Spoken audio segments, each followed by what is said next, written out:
Hey y'all, I got this question from somebody asking how to use marbles effectively with Crow and Dreamsequence, specifically with the CV harmonizer. This is one of my favorite aspects of Dreamsequence. I'm really proud of it. It's kind of magic, it just makes things sound good, and it's fun. You know, you get this sort of the tactile control over everything here on your Eurorack setup, which is something that is maybe a little bit more limited if you're working exclusively with Grid. So I encourage you to try it, and I hope this video gives you a good starting point. So the CV harmonizer is sort of like a quantizer, but instead of snapping voltages to the closest pitch, it basically does a remapping starting from 0 volts and every 1/12 of a volt, every one semitone, it basically goes to the next note. Now what that next note is determined by Dreamsequence and the settings here. So by default, it's going to act like an arpeggiator. It will play just notes from the current active chord, the triad. You can change that to do sevenths. You can play notes from the mode. You can do chromatic. Between all those options, there's just so much you can do. Now the song you're hearing is one that I've kind of worked out by the end of this. It took me a little bit of fiddling, but if you watch along, you'll see how we got there and hopefully get an idea of how to do something similar or probably better on your own. Okay, we're going to try to do this live, and that will be interesting. I'm going to go to CV harmonizer here and choose polyperk for the voice. That's my polyperk mod. You can use whatever you want though. And then we need to start triggering the CV harmonizer. So we're going to go out from T2 here on Marbles and go into Crow 2, which is basically triggering the sampling of voltage on Crow input 1. Of course, we don't have any voltage there yet, so let's do that next. I'll use X2 and plug that into Crow input 1. So now we're sampling some sort of voltage, you know. There you go, the video's done. No, just kidding. We'll do some more. In fact, I want to show you how this works here a little better. So I'm gonna bring the voltage into, you know what, I'm gonna do it on the second one. How about that? That way this blue cable is the blue trace there. That's the raw voltage coming out of Marbles.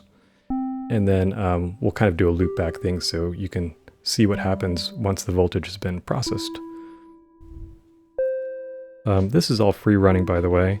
So I'm going to now go out from Crow 4, which by default is the Dreamsequence clock, and run that into Marbles clock. So now when you start the sequence on Dreamsequence Marbles is in sync. I'll see if I can get a chord going so we can kind of hear that.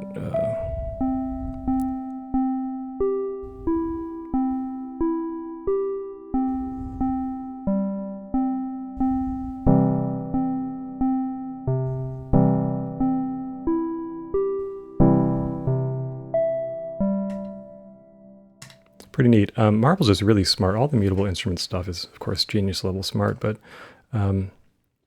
Marbles can sort of detect when the clock starts and stops, and it's usually pretty good about like resetting the sequence too. You'll kind of get the feel for it as you work with it more. It just kind of works, and if you need to reset the clock, sometimes you can just like unplug the clock, plug it back in, sort of thing, or there's various tricks you can do there. Okay, so we've got a clock. It's all synced up. And I mean, right away we pretty much have something ready to go. But a lot of this is working because I've already kind of configured Marbles to be in a somewhat stable state. A few things that I'm doing here. Rate is, I'm just going to put it at 12 o'clock. And bias right in the middle, jitters down. Length is probably 4 there. I can't really see very well. Spread and bias are two tricky ones here. So first of all, this is like the range, which I'm colorblind, so I have to go through and make sure. I'm usually going to have it on the lowest one. The lowest range, I think that's probably 2, what is that, 2 octaves or 2 volts? I have no idea. And this guy, I think you want to have on the very first one too, if you're going to be using the different outputs here. Another really important one is steps.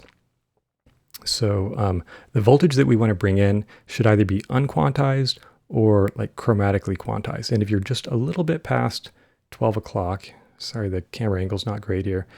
We'll put that into, I think it is chromatic. Yeah, it's a chromatic mode. If you keep going past, you're going to be in one of the other modes, which we're going to be handling on Dreamsequence. So we don't want to do that.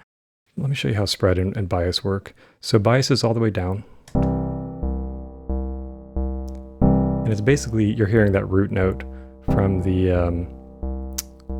based on the chord. I'm going to turn up bias. Once we get to, 1/12 of a volt, it goes to the next interval in the chord.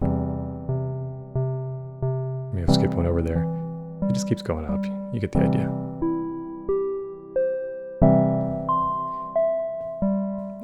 So if I go back to CV harmonizer, change notes, I could do chromatic.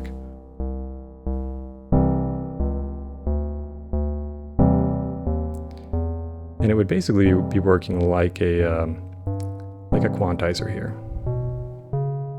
And there's things in between, like the mode, or mode and transpose. I'm gonna show you what that looks like. There's a really important concept here. Let me grab some patch cables. We'll do, this is gonna be Crow voltage out 1, which, here. We'll use a green cable for that. So it'll correspond to the green trace here. And I guess we don't need that. Well, you know what? I'll do the trigger too. Let's just send it into rings. Like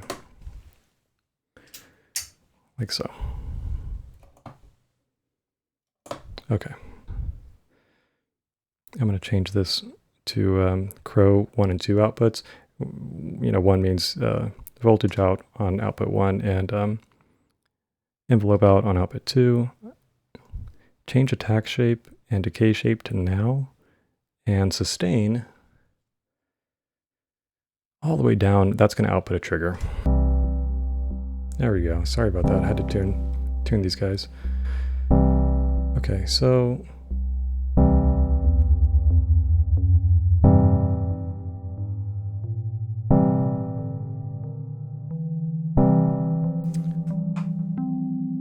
it's basically like a one-to-one relationship between the voltage coming in and coming out. I think the octaves are off, but otherwise.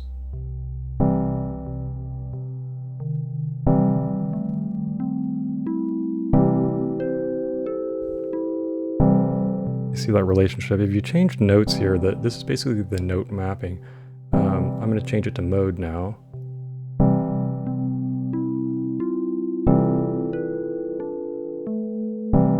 So you can see that the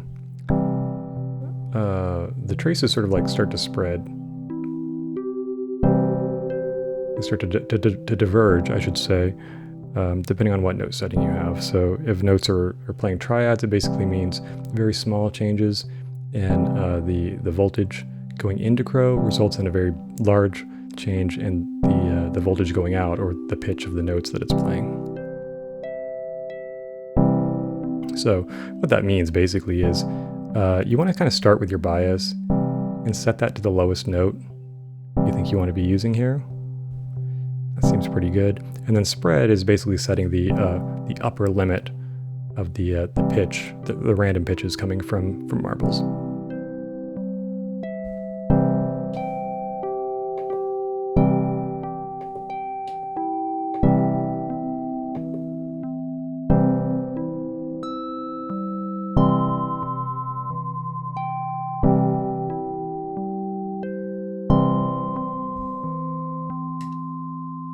All right, I think I can work with that. But I just want to show you that. The idea is if you're using an LFO or a function generator or sequence or whatever, you want to really limit the range, whether it's through like an option like this, spread, or if it's an unquantized source, you might want to use an attenuverter or something like that to accomplish that. All right, so I think I have that done. Let's switch it back to NB. So we have a little better polyphony there. We're going to use polypark again. Oh, I think the octaves are off.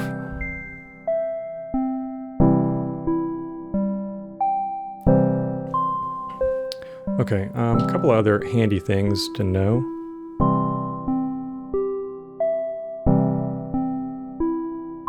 I'm trying to wait for a repeat note to show you something here. Here.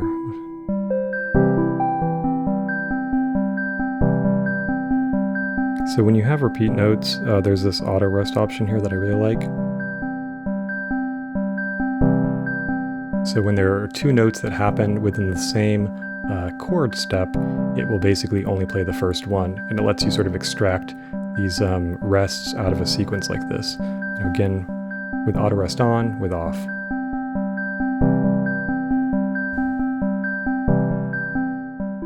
Of course, we've been triggering this automatically using the input. The reason, or the Crow input too, you don't have to do that. You can actually control that on the Norns side.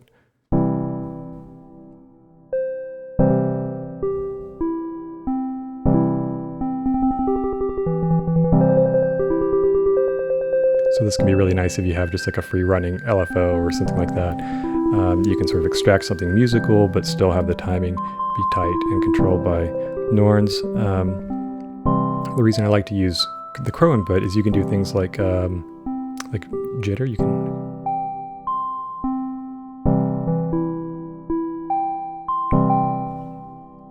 And maybe most importantly, if you use different outputs here, you can do things like play with the probability and bias here on marbles.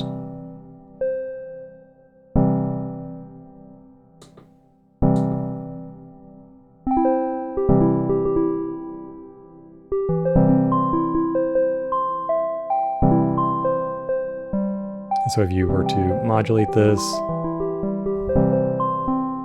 you can sort of evolve that sequence. Let's try to do that here. What I'll do is we're going to take this clock out. We'll just molt that so that we're going into marbles, and also I'll take it into Pam's new workout. I'm going to run an output from there into my attenuverter, and then I'll run that attenuverter into spread.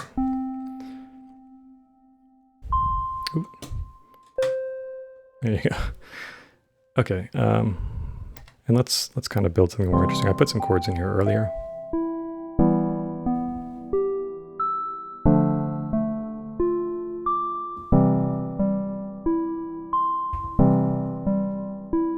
So I don't know if you can see there's a little kind of LFO action happening here.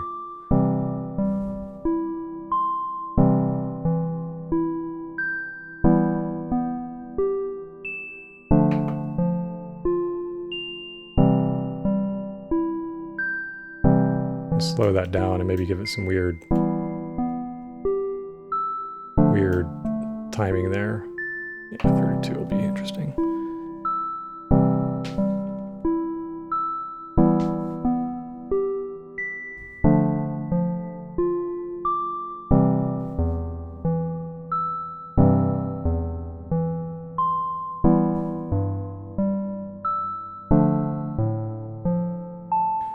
And I like to really mix things up, so sometimes I can't even really tell what source is playing what note. So I'm going to change the strum here.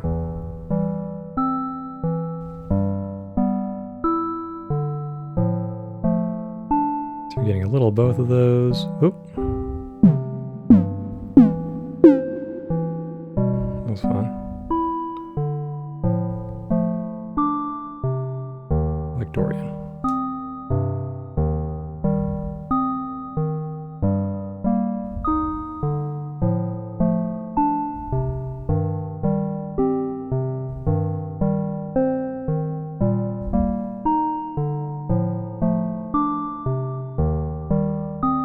I think locking in your pitch and rhythm too can be a fun way of kind of like teaching you to listen to the sequencer, and when you find something good, you figure out how to lock it in. I'm going to see if I can try that here.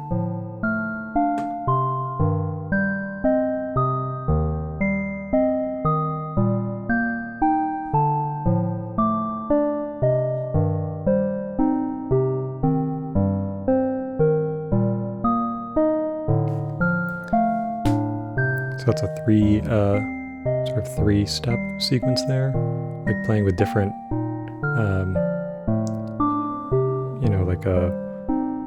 different step lengths, both in the module and on Norns can be kind of fun.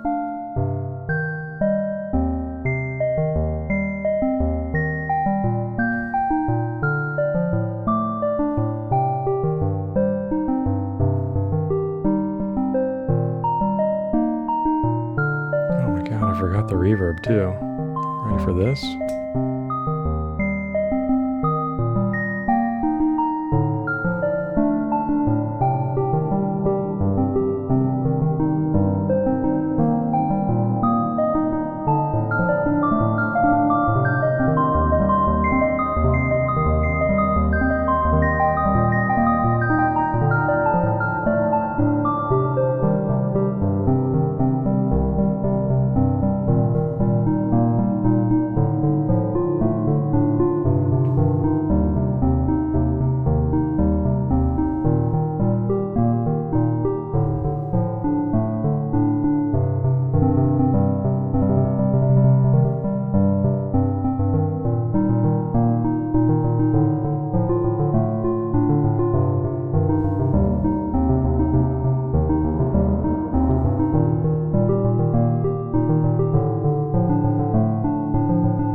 I can't remember what the difference is between all these three different like time probability things.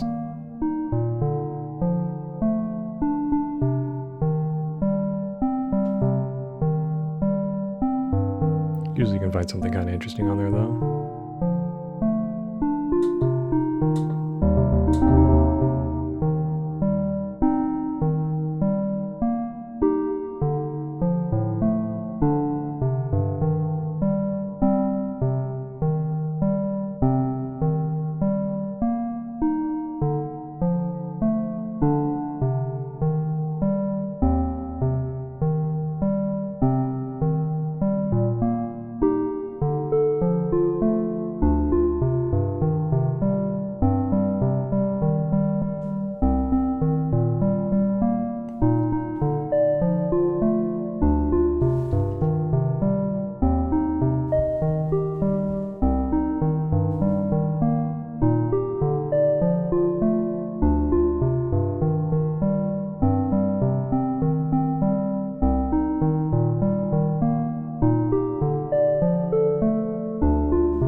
So I think that's about it. Trying to think of anything else I may have missed here. I think the big ones are, again, you want to make sure this is a little past 12 o'clock for chromatic. Play with your bias to set the lowest note, and of course your spread here, or the kind of range below spread. Spread set to the highest note you want to pick.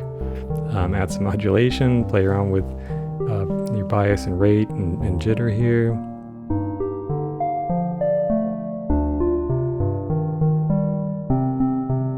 And on the harmonizer side, auto rest is really cool. And of course you always have that option to change it from crow trigger. And you could do like a, let's do it right now actually. You could add an event to take this harmonizer config. Say we can set it to be triggered by marbles, and say, 50% of the time we want to do that, or 50% probability, save it, and then we could change it to,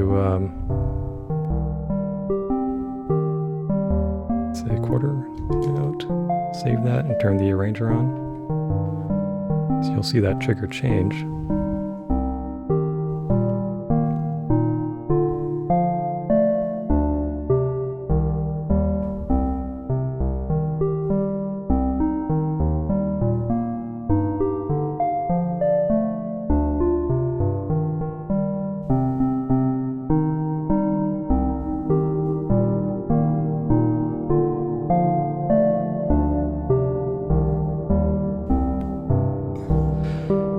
Okay, I think that's a song.